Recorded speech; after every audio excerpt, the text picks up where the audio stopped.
Que vous voulez œuvrer dans la continuité de Jean-Claude Palmade? Il y a deux choses à faire. Œuvrer dans la continuité, c'est aussi ce qui se dessine au plan national, mais c'est aussi, en même temps que nous présentons encore les choses qui nous tiennent à cœur en termes de valeurs, solidarité, de partage, etc.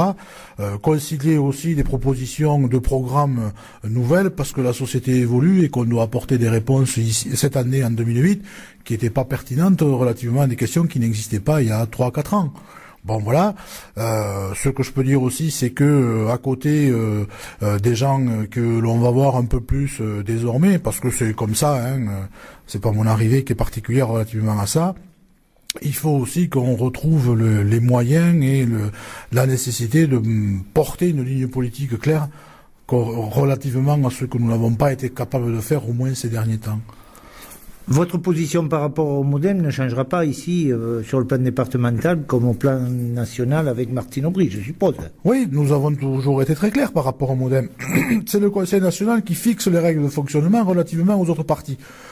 Et le Conseil national a fixé une règle qui était claire en ce qui concernait les alliances locales que l'on a pu reprocher aux uns et aux autres. Elles se sont toujours faites à la transparence et dans un sens unique. Un, on clarifie à gauche. Deux, si les gens du MoDem veulent rejoindre les positions qui sont les nôtres, ils sont bien évidemment les bienvenus, mais c'est dans ce sens-là uniquement que ça se fait et pas dans un autre sens. À partir du moment où le MoDem au niveau national n'est pas clair sur ses positions, et en particulier sur son incapacité à s'opposer officiellement à Nicolas Sarkozy, il n'y a rien à dire sur les alliances nationales, c'est non. Un autre problème sur lequel vous allez devoir vite vous pencher, c'est vos rapports avec les voisins, vos amis radicaux de gauche. Oui, avec les radicaux de gauche, avec aussi nos voisins, comme vous dites, du Parti communiste. Ils ont un congrès dans pas longtemps, dans quelques jours, là. Bon, nous avons une vieille tradition de rencontres, de partage, voire d'accords écrits noir sur blanc. Nous allons continuer dans ce sens-là. Et de toute façon, les accords que nous avons écrits avec le Parti radical en particulier doivent être réexaminés parce que c'est naturellement des échéances à laquelle nous sommes soumis les uns et les autres, et c'est pas l'actualité qui nous guide. Nous nous voyons régulièrement et nous allons continuer à nous voir. La fédération a l'ambition de progresser encore au niveau des militants? Oui. La fédération a dépassé le millier d'adhérents, on est un peu plus de 1100 adhérents.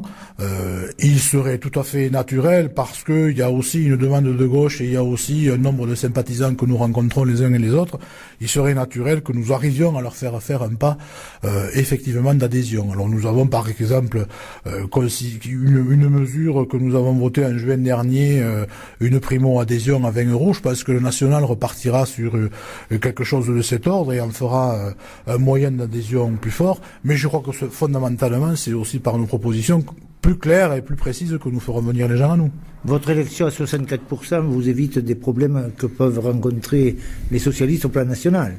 Oui, mais elle ne prédispose en aucune façon d'un siège définitif et confortablement acquis sur lequel il suffirait de se reposer et de ne rien faire.